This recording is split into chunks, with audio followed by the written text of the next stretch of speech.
देखिए बेसिकली मकसद हमारे पास ब्लड प्रेशर से जो खासकर ओल्ड एज में या बच्चों में या किसी सेक्सुअल इंफॉर्मेशन से पहले हम ये इन्वेस्टिगेशन कराते हैं।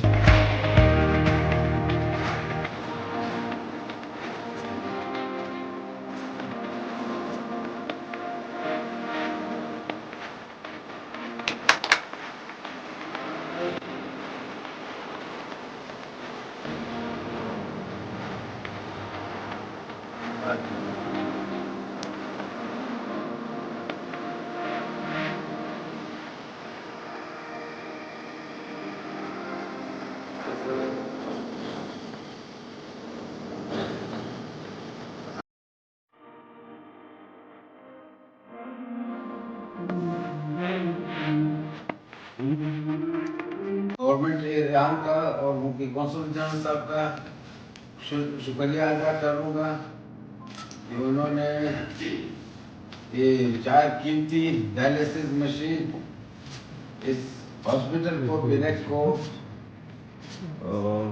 डोनेट किए हैं।